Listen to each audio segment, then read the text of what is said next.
Welcome, hello, good afternoon to everyone, and especially to our two speakers today, Dr. Gilbert Ndi-Shang and Professor Oliver Nyambi. I am going to read a brief little bio note here. Um, Dr. Ndi-Shang is at the moment a fellow of the Cluster of Excellence in Africa Multiple at the University of Bayreuth, working on the project Black Atlantic Revisited African and South American UNESCO World Heritage Sites and Shadowed Spaces of Performative Memory. He is also the author of State Society, Narrating Transformations in Selected African Novels, and Memories of Violence in Peru and the Congo. And he has co-edited many works, some of which include Tracks and Traces of Violence, 2017, and Rewriting Pasts, Imagining Futures, Critical Explorations of Contemporary African Fiction and Theatre, also in 2017. His two creative works includes Letter from America, which was published in 2019 and which I personally can't wait to read, and The Radio and Other Stories, published in 2021. Today, Dr. Ndi-Shang and Prof Nyambi will be talking about Dr. Ndi-Shang's creative work, and their conversation will focus on the condition of African literature now, particularly focusing on the question of what it means to write while African and living abroad. Thank you. Over to our two speakers. Yes, thanks so much, Hunter, and good afternoon, everyone, and a special welcome to our guest today, Dr. Gilbert Ndi-Shang. Right, so this is our first seminar series event for the second semester in 2024. And just space for the benefit of those who are attending for the first time. We have this event, the English Department Seminar Series, once every 2 weeks, and that's during the semester period.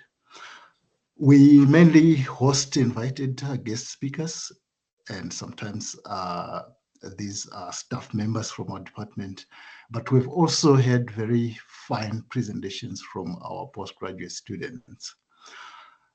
Right, so our guests are usually scholars in the broad discipline of literary studies and cultural studies, but they are also, as in the case today, writers. Right, so we'll begin with a brief reading from Dr. Ndi-Shang, just to get a sneak peek into his author. And then after that, we will begin our conversation. Later on, we will open the floor for further discussions, engagements, questions, and comments. Gilbert, can you please read for us? Okay. Thank you so much. Thank you so much, Oliver. It's my pleasure to be part of this event and to, of course, meet your students.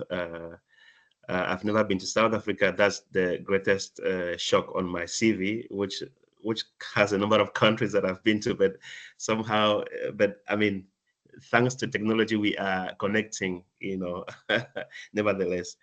So yes, that moment when an author has to choose a passage from his own book or one of his own books, I mean, it's usually very difficult. And I had to reach out to my Facebook followers 2 days ago to ask them which is their favorite passage in the book. So some of them made some proposals and some suggestions, and I will read one of them. But I chose this one because it's, of course, I'm reading from the radio, and so it's the title story, and also why the radio as a title of this collection.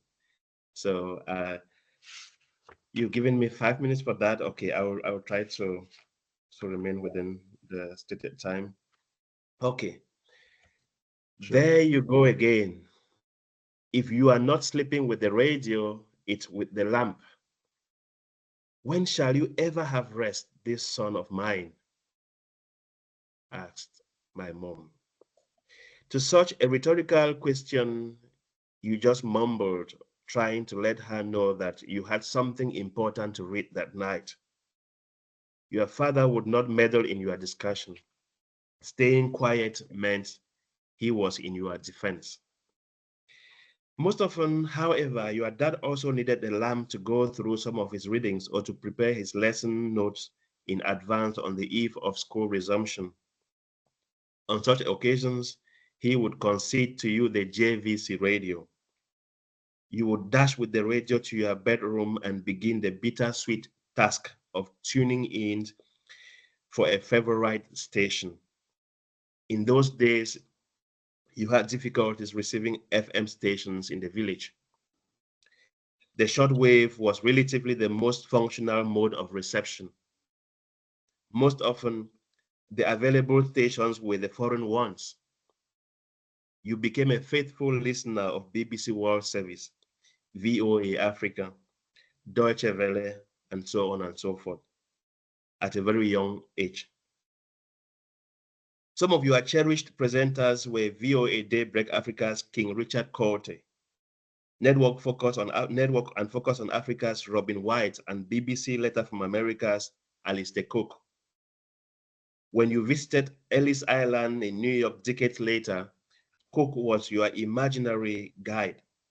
As you boarded the ferry at Manhattan to Ellis Island, you could still hear his voice with its majestic magic, life, and transcendence. His voice captured American culture through the practices of everyday life. His historical accounts, delivered in impeccable journalistic idiom and measured pauses, were brought to you at the fringes of the erstwhile British Empire by your father's JVC radio. The JVC came to mean everything to you. While the TV turned your family's living room into a public space, the JVC belonged to your private realm, at least at night. Your dad's TV was sharp, but that was the name of the mark and not a description of its image and sound.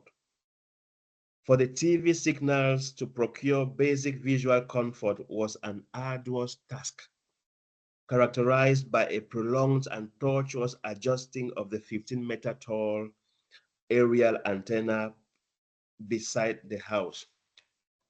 Still, that hardly mollified the interfering rice-like figments that usually chose the most suspense-laden moment to run its course.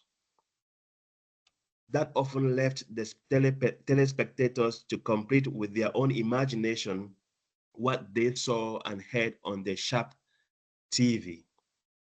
Thus, whenever Cameroon was playing an important football game, the telespectators had to sit in front of the screen with their transistor radio sets on at the same time to complement the information emerging from the epileptic TV signals. Even slow motion replays at times did not settle the confusion caused by the poor images, leading to serious arguments amongst the telespectators. Perhaps that explains why the 1-0 victory of Cameroon against Argentina in Italy 1990 remains for you the greatest misinformation in football history. You counted 11 goals for Cameroon against 0 goal for Argentina.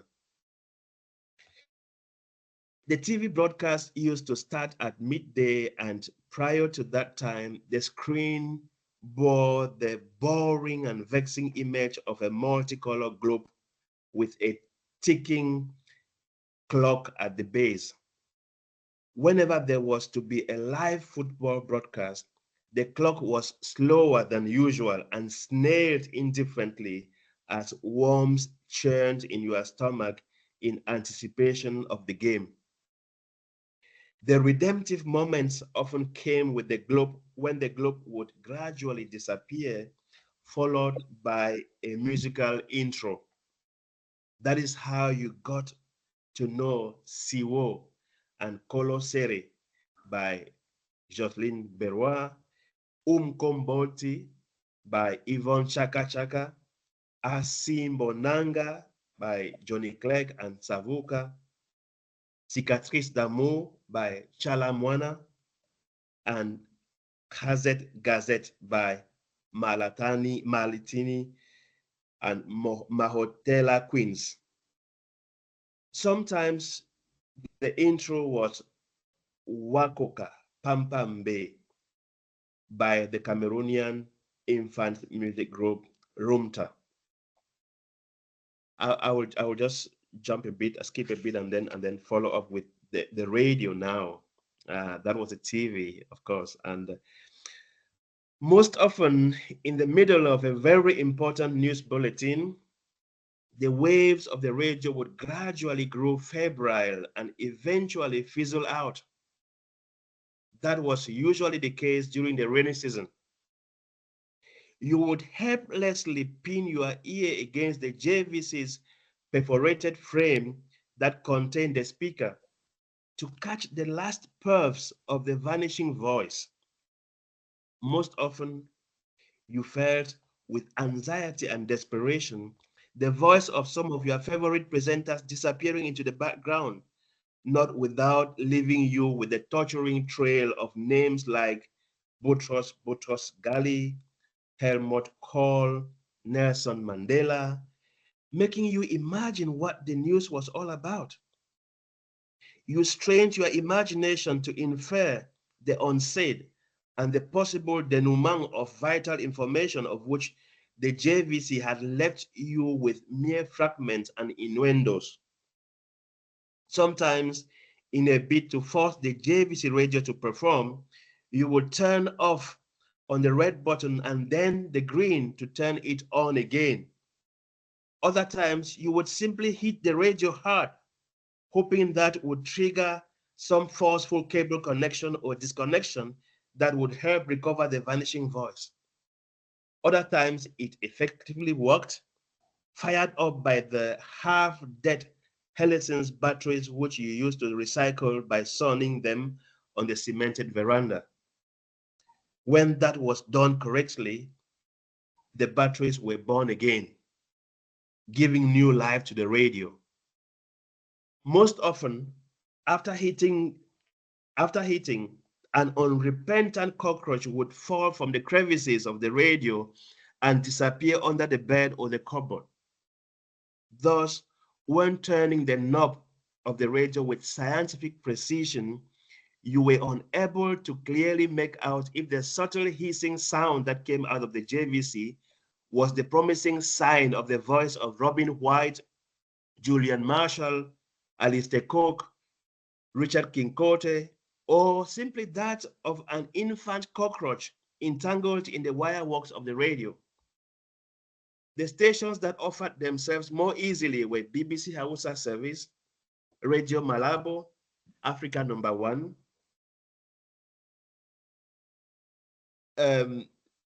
while BBC Hausa Service waves were strongest at night, Africa Number 1 and Radio Malabo reverberated with vigor during the day.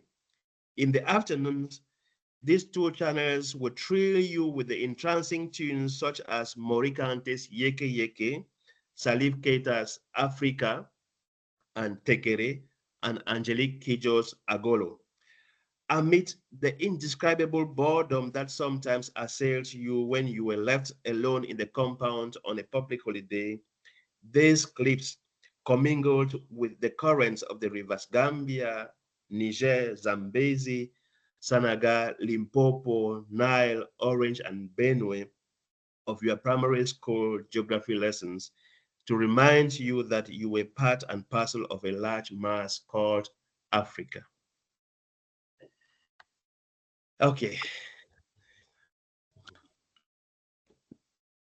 Yes, thanks, Gilbert, for that fascinating reading of your excerpt of the radio.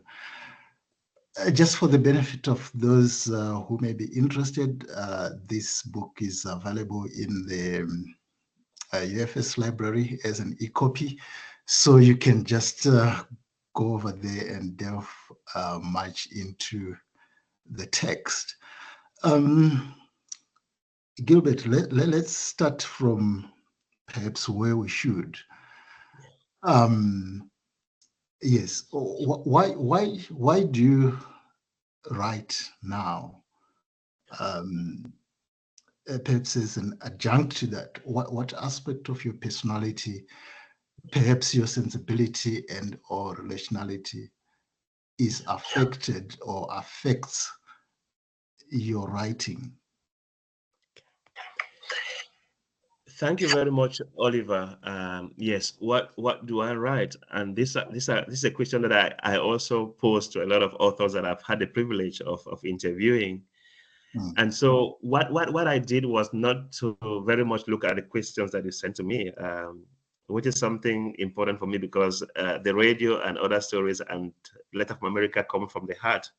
So I would do something that Ngugi wa Thiong'o did to me by saying, "That's fine, just ask the question." So I'm very much, I want to be as spontaneous as possible in my responses.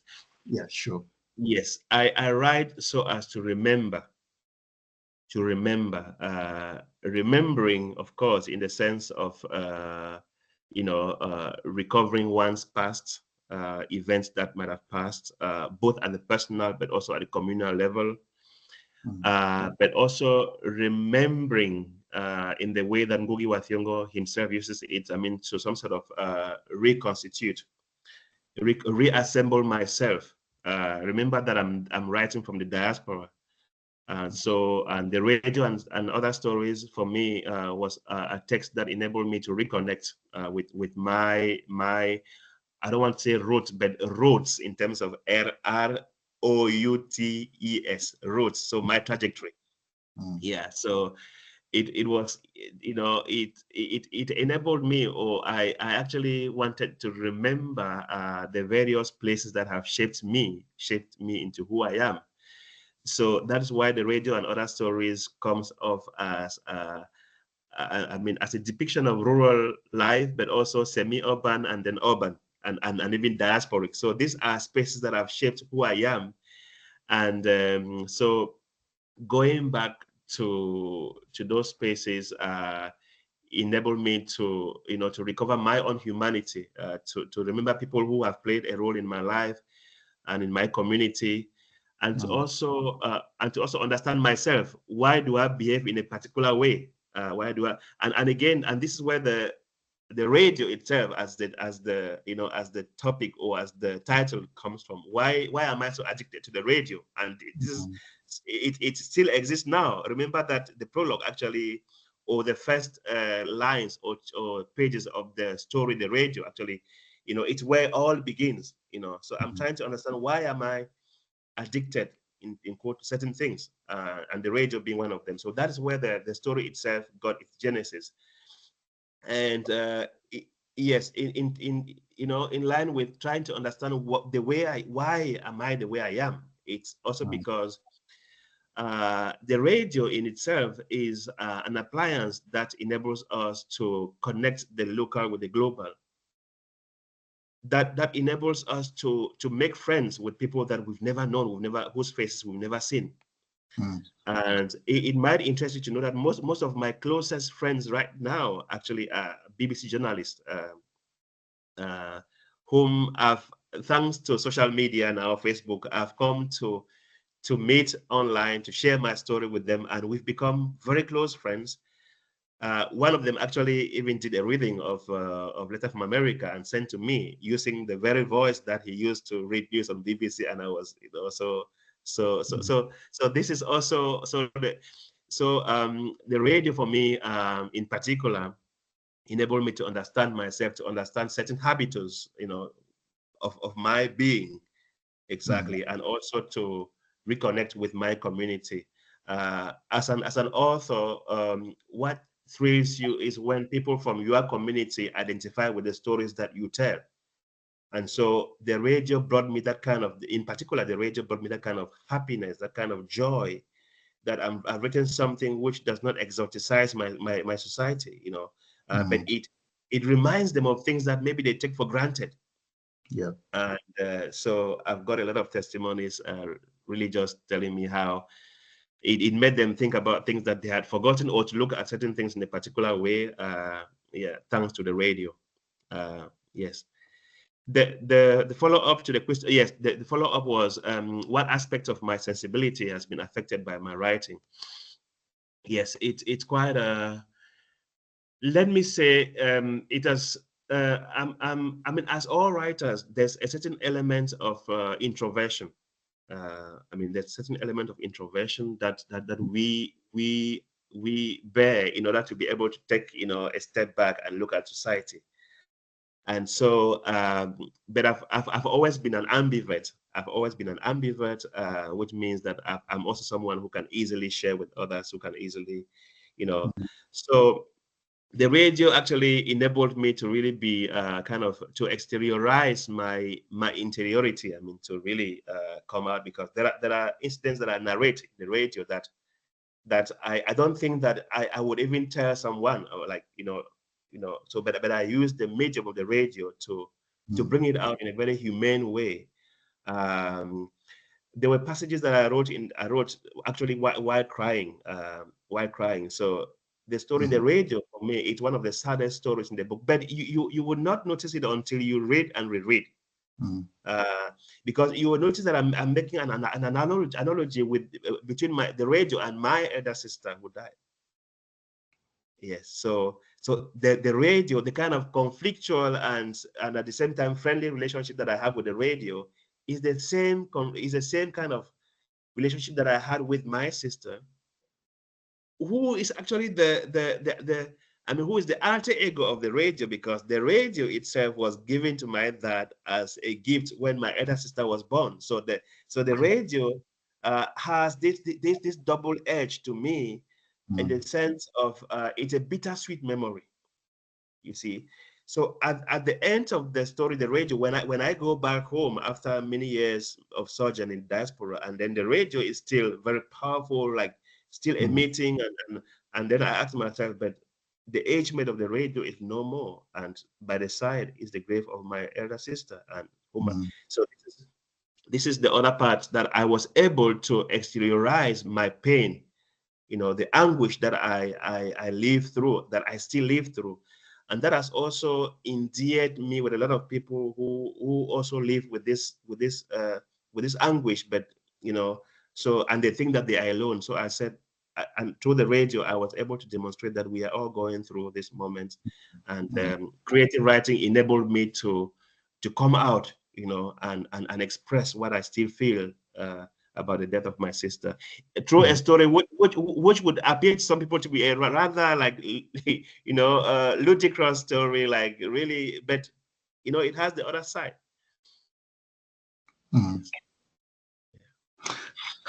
Interesting. Perhaps we can extend that conversation about you and how this you finds itself in some of your stories. And perhaps we can, the best way to do that is to locate you in Germany. What does it do to you? What does this space enter your creative imagination? Exactly. Yes, I mean, so and this is where I can also bring in the letter from America, because I mean it's I mean, I'm writing these two books from a diasporic positionality. Yes, but the two books are different in the sense that with the radio, I'm going to spaces that I supposedly knew before. So I'm revisiting them, not physically, but also, I mean, through imagination. So there's a sense of strange familiarity. This is how I try to, you know, strange familiarity. It's kind of uncanniness, you know, about the spaces that they are familiar, but yet unfamiliar, you know, and the particular effect of those spaces, I can only be able to capture them now that I'm at a temporal and spatial remove.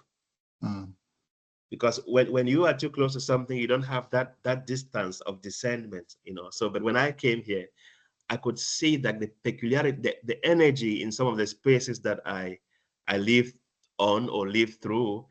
And so the spaces speak to me in a particular way. So the radio actually is about spaces. It's about spaces. I mean, like spatiality.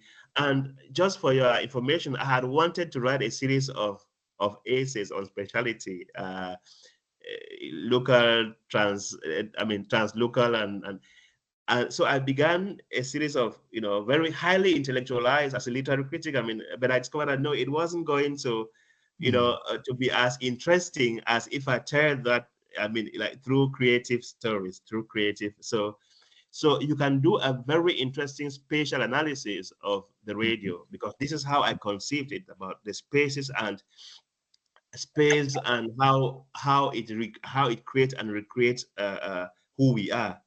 Yes. The Letter from America, on the other side, it's that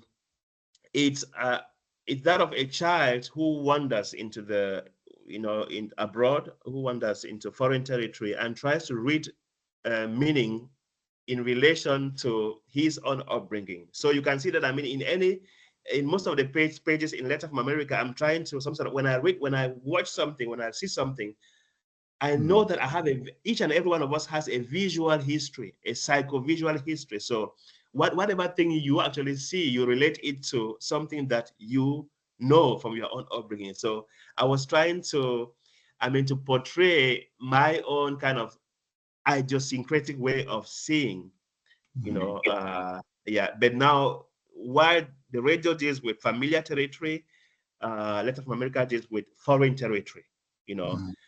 But in both cases, I'm trying to connect. It's about connection, as Ngugi wa Thiong'o says. I mean, like, writing is about connection. You want to make something local, actually, you know, also come out with its own global dimension. So nothing is ever local. There's also a global dimension in that locality, you know, because the global itself is a local that has been universalized. So when I'm writing, I'm trying to connect, you know, the local and the so-called global, and this actually affects the metaphors that I use, because I'm not only writing for someone from that community where I'm writing from, but also something that can be read elsewhere, you know, beyond. When I read the passage, I mean, so as South African reading it, you like see how people like, I mean, how the music of Yvonne Chaka Chaka, you know, how it's a global phenomenon, how you you know, these Malatani queens. And so I'm telling my story in a way that I can relate with a South African. This is how I got to know about this aspect of your culture, you know. This is how I got to know Yvonne Chaka Chaka, Umkobot. This is how I got to know Brenda Fassie. In fact, of course, you have read the book, I mean, so you know how I talk passionately about Brenda Fassie and other. So this is, so it's a book that, I mean, that anyone can read about it. And another way in which I can answer your question is that, I mean, I'm writing this book from Bayreuth, which you have visited, my dear friend, and you know, it's a very Pan-African community, right? Yes. So when I'm writing, I've also gained a lot of insight from my colleagues from different countries, including you, including I mean, I've had Zimbabwean friends here, South African friends. So I'm that child of that Pan-African sensibility. So I was writing a book that my friends would read and identify themselves in it, not just a Cameroonian. Yeah. And by the way, the fact that I grew up with the radio and with mostly foreign stations being able to be captured in the village where I grew up means that, I mean, my knowledge of you know, other spaces has really it's quite sharpened, and this is what people tell me, like when I meet a Zimbabwean, we can discuss, I mean, history. I mean, like I can really just discuss with you. And so I've had that kind of notoriety here, and people always say, like, are you from Cameroon? I said, yes, I'm from Cameroon, but I'm from Kenya too. I'm from Zimbabwe too, because I want to meet you and talk Oliver Mtokoti with you as if I'm Zimbabwean. I want to meet a South African and talk about Oliver Tambo with him as if I'm South African. So this is the mindset within which I've written this book, my two books, and I think that's also part of the reason why they have really got such generous reception. Interesting. Let's talk about literary ancestorship. You have already alluded to figures such as Ngugi wa Thiong'o, and perhaps I can mention people like Chinua Achebe and those other African sages of African literature. What are you taking from them? What are you dropping from them? What have you traveled with to those diasporic spaces from where you're right now? Exactly. Thank you very much, Oliver. Yes, I am also a child of a particular tradition. As T.S. Eliot says, you as a writer, you write within a particular tradition, but you also have to bring in your own voice in a way. So we are all some sort of navigating the territory between tradition and self reinvention, to find our own voice as the So yes, a lot of African authors whose works I have read and who have influenced me, particularly Ngugi wa Thiong'o, you mentioned, with whom I have a much more really personal relationship, and who has encouraged me in various aspects of my life. Of course, he actually wrote the blog for Letter from America, and of course, Chinua Achebe. In terms of style, I think that is exactly what I was trying to pursue in such a way that, and this is what I think I wanted to do in the radio and other stories. I mean, this subtle way of narrating in a way that you really try to bring out the ambiguity of any human phenomenon, the good, the bad, the ugly, and in a subtle way. Although there are certain spots in the radio where because of the frustration, especially when I'm talking about the political stagnation of my country, I mean, I vomited out like Ngugi or like Shoyinka, but most often you would see me pursuing a rather subtle way of narrating, and because I wanted to bring like this kind of ambiguity, the equivocal nature of every phenomenon, and I think that Achebe is the master of that art, because he says, wherever something stands, something else stands. And he says reality is like an egugu masquerade. For you to perceive it, you have to keep changing, changing position. So these are some of the authors. But of course, in terms of the moral compass of my works, one author which you will realize, especially on reading the radio, is, I think there are two, but you have Ayikwe Arma. You would find the beautiful ones are not yet born, like really coming out in both of these texts, because I think Ayikwe Arma for me is very powerful when it comes to what we call in literature ekphrases. Ekphrases. The fact of interrupting a narrative medium to bring in something else. He can be writing something and then brings in a visual image, of a masquerade or a mask or something, and so he interrupts the graphic novel, but then brings to life, in his work, in his novel, an image. It could be an image that depicts a kind of moral orientation. In a very so this is that is to say the power of description. This is very key, and I was trying to really follow on that path. But then the other thing is, as I earlier said, I've been mostly influenced by journalists, by journalists who have this kind of literary flair.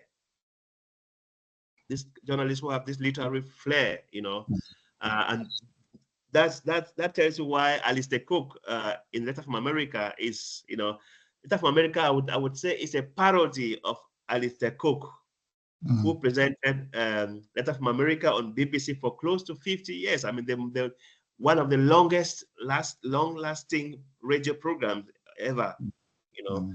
And so but the difference is that, I mean, he was narrating the transformation of British culture in the USA, while I used my own Letter from America to narrate the transformation of African culture in South America.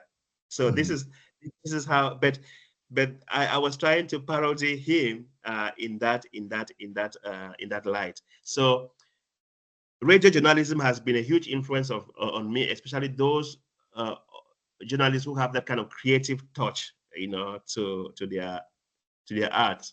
Yes. Yes, interesting. Now, going back to the likes of Achebe and Ngugi, they are what you would perhaps call the archetypes of African writers and African literature. And this has been the case, you know, for generations of African writers and perhaps scholars, critiques of African literature. What would you say, as you write from Germany, is their idea of the authentic African story? Does it trace back to these sages, or you are trying to redefine that as you write now? Okay. Yes. Thank you so much. Yes, it's a very important question, really. Writing from the diaspora is a very challenging task. A very challenging task, given that somehow people perceive that you have maybe been removed from the continent, which is the subject of your writing for a long time, you know, and so you might be cut away from the reality, or you might be portraying something that is no more the reality of contemporary citizens. So there's always that anxiety, you know, but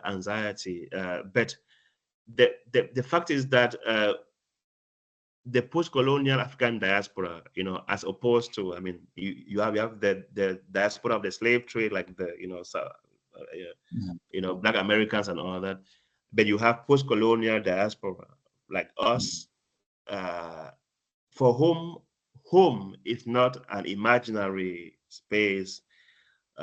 You know, home is physical. I mean, I still locate the home, the physical space in my compound.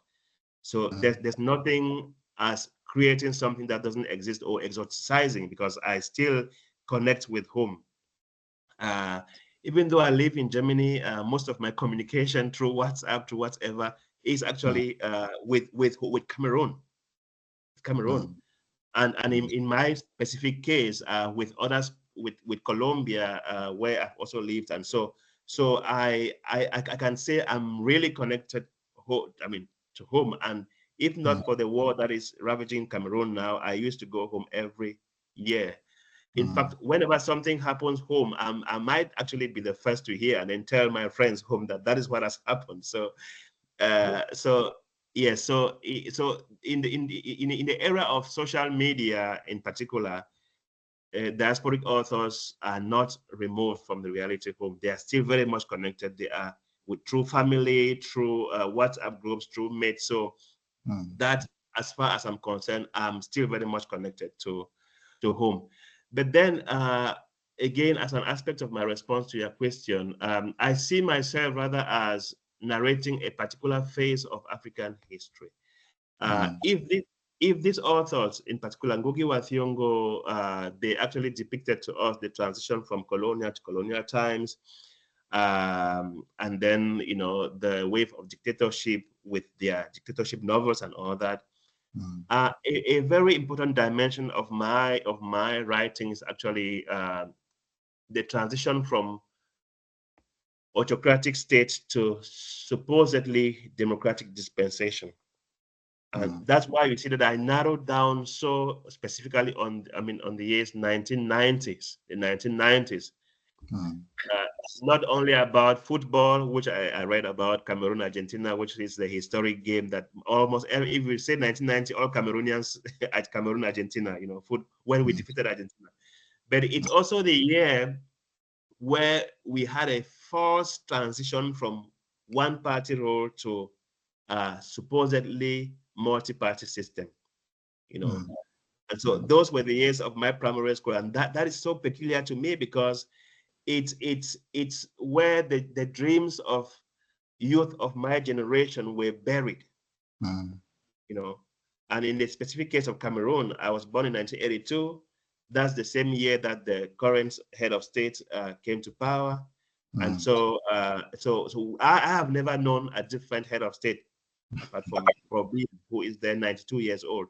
So one aspect of the radio was to narrow down on that particular threshold of African history, to portray how we as young, as infants fared, with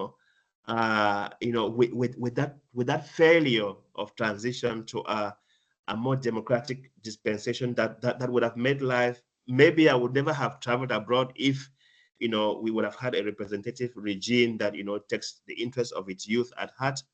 Maybe I would never have traveled. So that is the phase of history that I can narrate in the same way that Ngugi would narrate, the acquisition of independence. Or like the struggle of Mao Mao in Weep Not Child, or the same way that Shoyinka in the Dance of the Forest would criticize or would already cast a very bleak eye on the independence. So what I can narrate, with confidence as is that critical year of 1990, the massacres that actually took place. But I'm narrating them from the kind of the with the eye of an infant. I think that's a very important aspect of the radio, is the eye of an infant. In most cases, that you is an infant. You is so it's this kind of Bildungsroman dimension to it.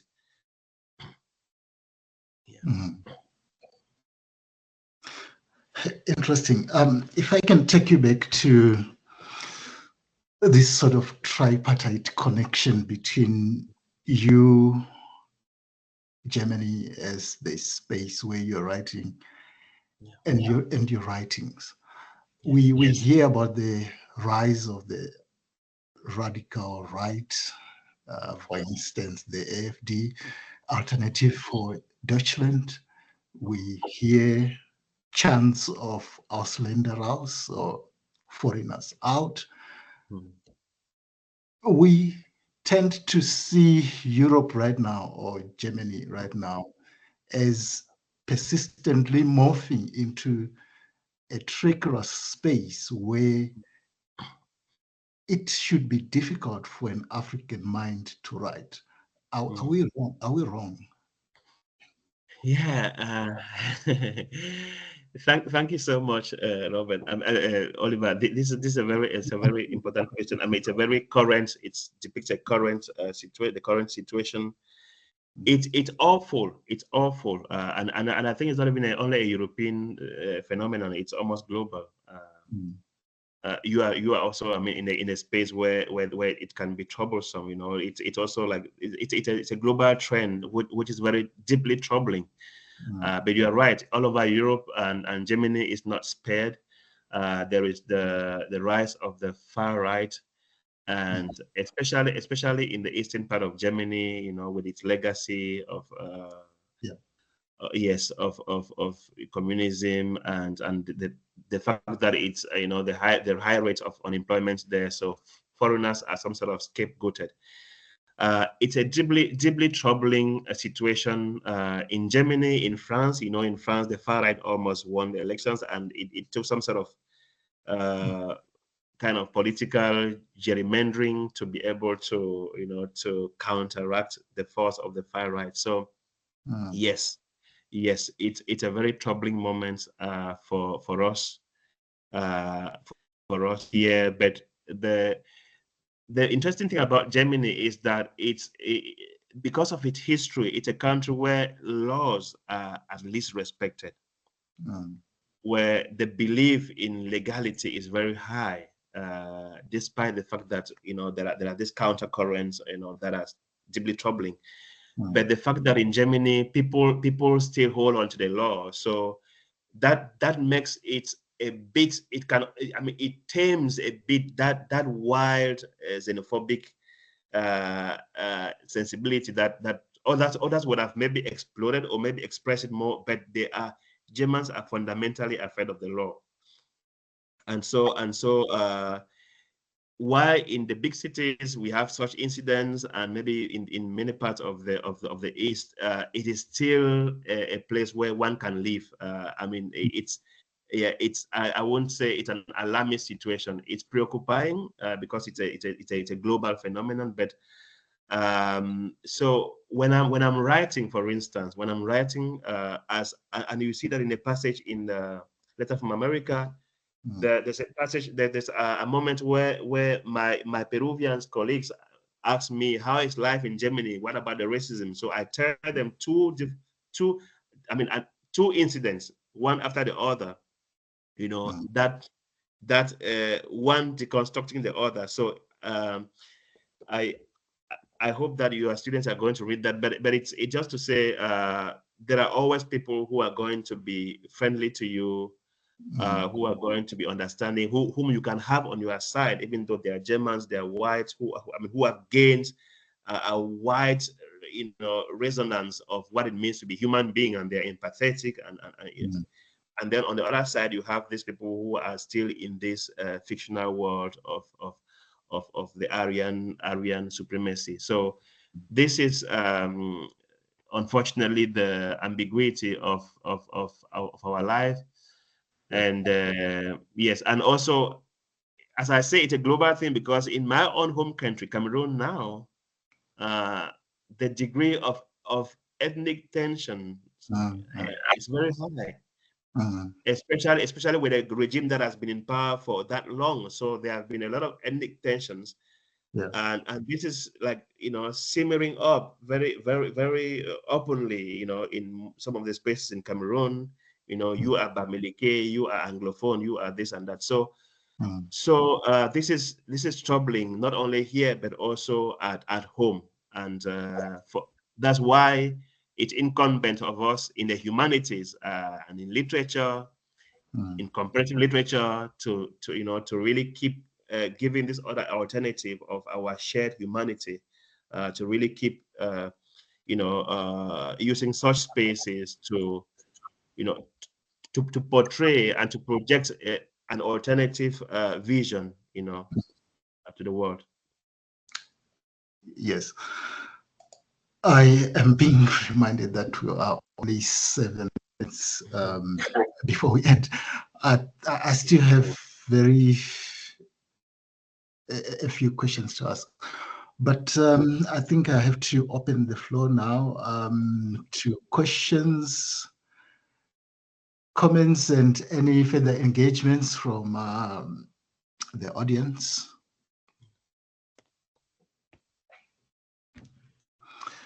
You can just raise your hand and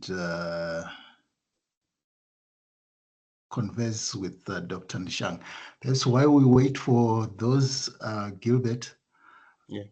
I've already said that my students are reading the radio and other stories. What would you say? They are focusing on representations of the home. It's a seminar that focuses on the relationship between home and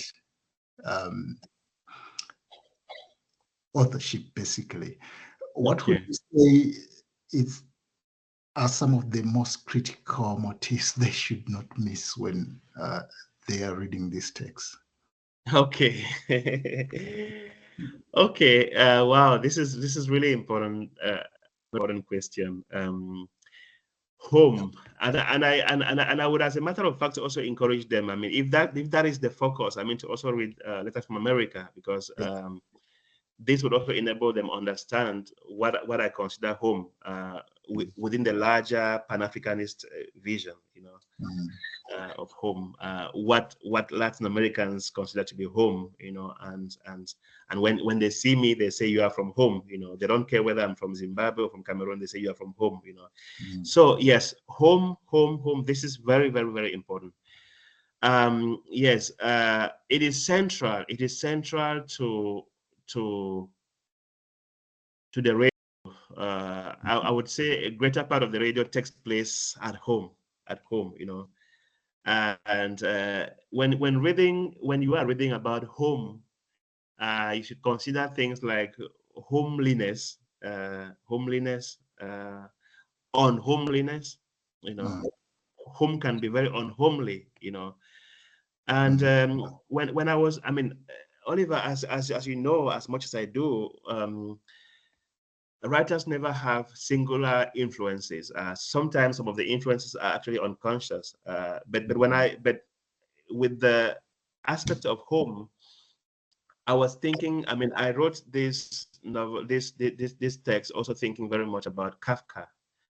I read a simple story about, by Kafka in my German class here, and it was about homecoming for Kafka. With a very difficult relationship that he had with his dad. So he's coming home, but then the image of his dad is there. He's coming home to meet a dad who is very, this exigent dad who saw Kafka as a failure. He had dreams for his son, and their son became a writer. Like he was so disappointed with Kafka. So Kafka, in German we call it Heimkehr, so homegoing. It's not. It has that nuance. It's not just homecoming, but homegoing too. And so Kafka is coming home, and then there's this image of the cat. The cat actually has a very ambiguous. The cat is a very interesting. And I also have a personal story with the cat. So it's not a very. I keep my distance with the cat sometimes. So the uncanniness of that metaphor of the cat, being that Kafka comes home and then stands at a distance and sees the cat, on the fence of the house, and is thinking about his father. And so homecoming is very uncanny to him, right? So this is also what I was thinking about home. You are going home, but you are going to meet tombs, graves. Yes, of your own family members and of other villagers. One aspect that I might betray myself by revealing here is that this book is, the instance of homecoming is also at a period where HIV/AIDS had really gripped our society.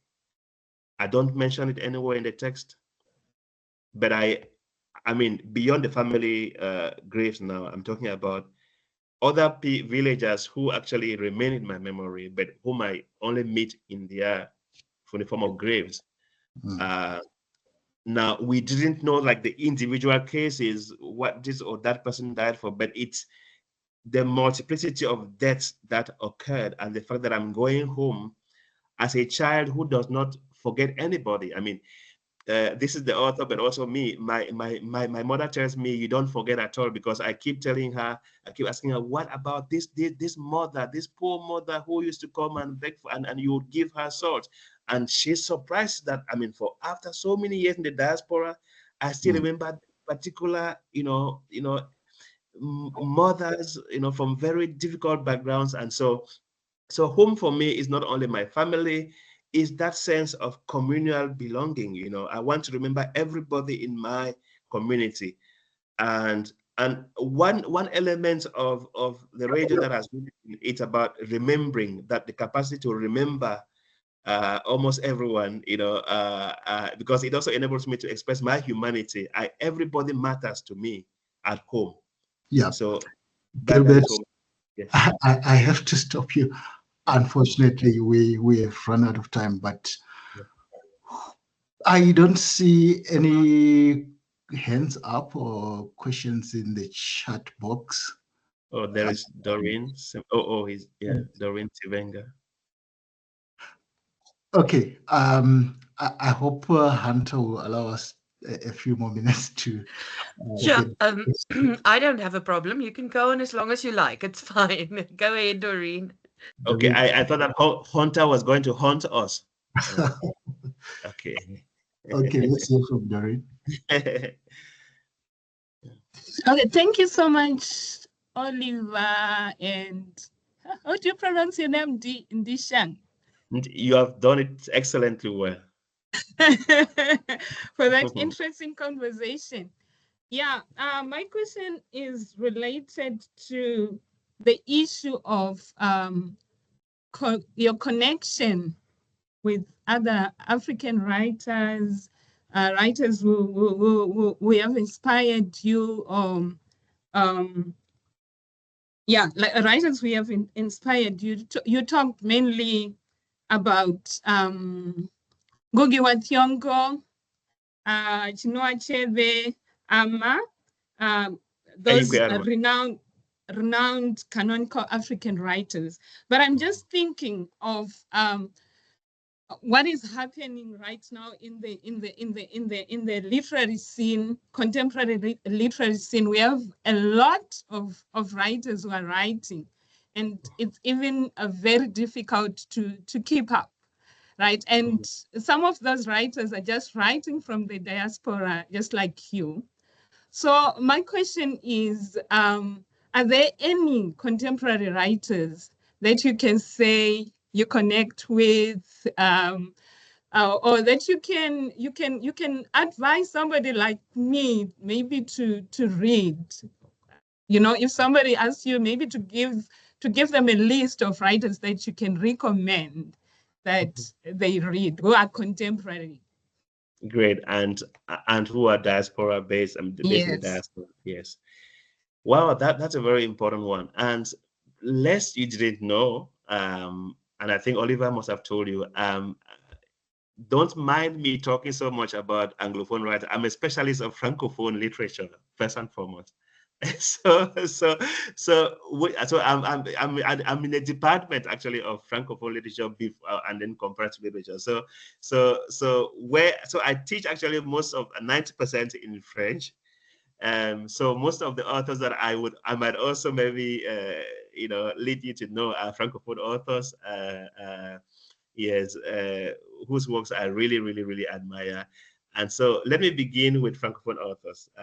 This is Africa, and we Cameroonians, we also try to fight this fragmentation. You know, Anglophone is on its own side, Francophone. So given that we have the possibility of maybe speaking both languages, so we can build bridges. So look out for especially Congolese authors. Wonderful. Nkoli Bofan, Jean Nkoli Bofan, the author of Congo Incorporated. There's an English version of that book, Congo Incorporated. He's based in Belgium. Jean Nkoli Bofan. Yes. Jean is the French John, so but it's spelled Jean. Okay. Yeah, so Jean. I won't go to the details because it might take time. I mean, but then another very interesting Congolese author. I'm naming authors that actually have this popular, who have the tendency of incorporating popular culture into their writings, which is what I do in the radio. Popular music, football, this popular cultural dimension of literature. And Fiston Mwanza, I actually have the book here with me. It's a thrill. I mean, like I'm thrilled. This book is called Tram 83. Tram 83. And it's a book that I'm actually working on also because I'm doing research now on literatures of mining and railway, which is, yes, my most current research that I will be doing Colombia, Bolivia, Peru, and then I'll travel to the Congo too for this. So Fiston Mwanza, Congolese author based in Austria, wonderful author, and this is somebody you must read, Fiston Mwanza. Also South Africa with its history of mining literature, Mine Boy, so that kind of literature, Congo has taken it to another level, and it's a very globalized kind of textuality, given that Congo is where coltan and cobalt, So these are those that I would recommend to you. And of course, contemporary African writers also, you have poets like Tanure Ojaide. I really read his books a lot, and I've also had to do some projects with him. Joyce Ash, the author of Beautiful Fire, which won the ALA, African Literature Association Prize, of creative writing recently. And Chika Onigwe, the Nigerian author, who also is a regular visitor to Bayreuth. These are authors with very interesting diasporic narratives, which I think, could really give you enough substance, to perceive what it means to write from a diasporic positionality. So just to name a few. And of course, I would be interested one day if Oliver invites me to a seminar to talk about Afro-Colombian, Afro-Peruvian literature. That would be my pleasure, because that's where my research also is turning, and that's where I also have like very wonderful authors that I think Africans need to know for us to to have this transatlantic reconnection, so to say. Okay, thank you so much. You're welcome.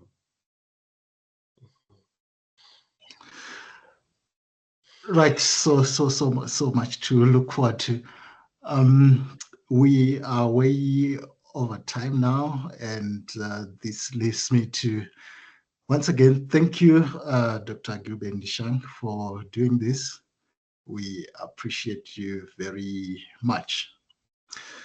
And thanks to our audience, my students in particular. Thanks very much for joining. And Hunter, for your technical hand, please, you can close now. Thank you so much, and have a great time. Thank you so much, Gilbert, and thank you so much, Oliver, and to everyone who joined us today. I will send out the link to the recording a bit later on.